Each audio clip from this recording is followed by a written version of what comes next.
यह है किन्नर कैलाश। कहते हैं महादेव के इस धाम में जाने की इंसान एक बार ही कर पाता है हिम्मत। तिब्बत स्थित मानसरोवर कैलाश के बाद किन्नर कैलाश को ही दूसरा बड़ा कैलाश पर्वत माना जाता है। सावन का महीना शुरू होते ही हिमाचल की खतरनाक कही जाने वाली किन्नर कैलाश यात्रा शुरू हो जाती है। इस यात्रा के बारे में कहा जाता है कि इस यात्रा को अपने जीवन काल में आम आदमी एक ही बार करने की हिम्मत जुटा पाता है। इस स्थान को भगवान शिव शीतकालीन प्रवास स्थल माना जाता है।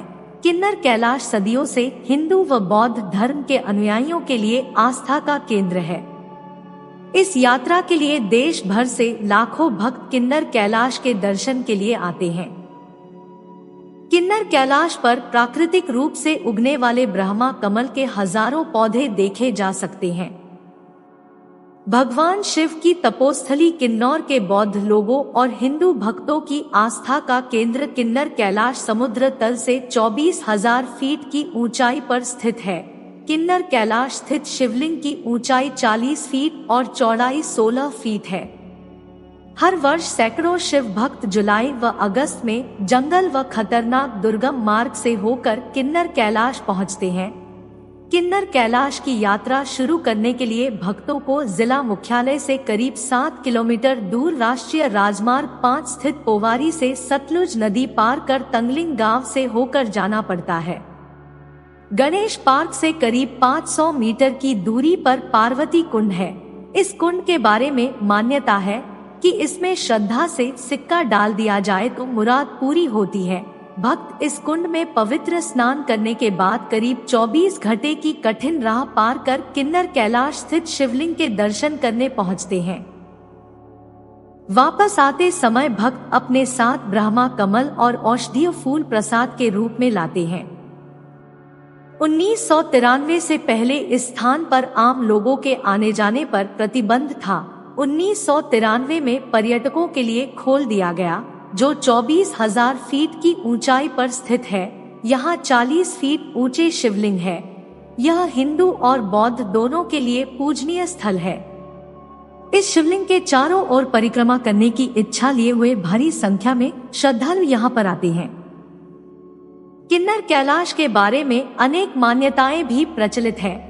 कुछ विद्वानों के विचार में महाभारत काल में इस कैलाश का नाम इंद्रकील पर्वत था, जहां भगवान शंकर और अर्जुन का युद्ध हुआ था और अर्जुन को पाशुपतास्त्र की प्राप्ति हुई थी। यह भी मान्यता है कि पांडवों ने अपने वनवास काल का अंतिम समय यहीं पर गुजारा था। किन्नर कैलाश को वाणासुर का कैलाश भी कहा जाता है, क्योंकि वाणासुर शोणितपुर नगरी का शासक था, जो कि इसी क्षेत्र में पड़ती थी। कुछ विद्वान रामपुर बुशहर रियासत की गर्मियों की राजधानी सराहन को शोणितपुर नगरी करार देते हैं। कुछ विद्वानों का मत है कि किन्नर कैलाश के आगोश में ही भगवान कृष्ण के पोते अनिरुद्ध का विवाह उषा से हुआ था।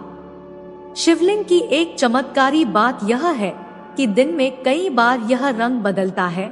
सूर्योदय से पूर्व सफेद, सूर्योदय होने पर पीला, मध्याह्न काल में यह लाल हो जाता है और फिर क्रमश पीला सफेद होते हुए संध्या काल में काला हो जाता है। क्यों होता है ऐसा, इस रहस्य को अभी तक कोई नहीं समझ सका है। किन्नौर वासी इस शिवलिंग के रंग बदलने को किसी दैविक शक्ति का चमत्कार मानते हैं। कुछ बुद्धिजीवियों का मत है कि यह एक स्फटिकीय रचना है और सूर्य की किरणों के विभिन्न कोणों में पड़ने के साथ ही यह चट्टान रंग बदलती नजर आती है। किन्नर कैलाश को हिमाचल का बद्रीनाथ भी कहा जाता है और इसे रॉक कैसल के नाम से भी जाना जाता है। इस शिवलिंग की परिक्रमा करना बड़े साहस और जोखिम का कार्य है। कई शिव भक्त जोखिम उठाते हुए स्वयं को रस्सियों से बांधकर यह परिक्रमा पूरी करते हैं। पूरे पर्वत का चक्कर लगाने में 1 सप्ताह से 10 दिन का समय लगता है। ऐसी मान्यता भी है कि किन्नर कैलाश की यात्रा से मनोकामनाएं तो पूरी होती ही हैं। यहाँ से 2 किलोमीटर दूर रेंगरिक टुगमा में एक बौद्ध मंदिर है। यहाँ लोग मृत आत्माओं की शांति के लिए दीप जलाते हैं। यह मंदिर बौद्ध व हिंदू धर्म का संगम भी है। भगवान बुद्ध की अनेक छोटी बड़ी मूर्तियों के बीच दुर्गा माँ की भव्य मूर्ति भी स्थित है।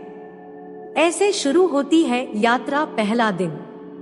सबसे पहले सभी यात्रियों को Indo Tibet border police post पर यात्रा के लिए अपना पंजीकरण कराना होता है। यह पोस्ट 8,727 फीट की ऊंचाई पर है। यह किन्नौर जिला मुख्यालय रेकांगपिओ से 41 किलोमीटर की दूरी पर है। उसके बाद लांबार के लिए प्रस्थान करना होता है। यह 9,678 फीट की ऊंचाई पर है, जो 10 किलोमीटर की दूरी पर स्थित है। यहाँ जाने के लिए खच्चरों का सहारा लिया जा सकता है। दूसरा दिन। इसके उपरांत 11,319 फीट की ऊंचाई पर स्थित चारांग के लिए चढ़ाई करनी होती है, जिसमें कुल 8 घंटे लगते हैं। लांबार के बाद ज्यादा ऊंचाई के कारण पेड़ों की संख्या कम होती जाती है। चारांग गांव के शुरू होते ही सिंचाई और स्वास्थ्य विभाग का गेस्ट हाउस मिलता है, जिसके आसपास टेंटों में यात्री विश्राम करते हैं। इसके बाद 6 घंटे की चढ़ाई वाला ललांती 14,108 के लिए चढ़ाई शुरू हो जाती है। तीसरा दिन। चारांग से 2 किलोमीटर की ऊंचाई पर रंगरिक तुंगमा का मंदिर स्थित है। इसके बारे में यह कहा जाता है कि बिना इस मंदिर के दर्शन किए हुए परिक्रमा अधूरी रहती है। इसके बाद 14 घंटे लंबी चढ़ाई की शुरुआत हो जाती है।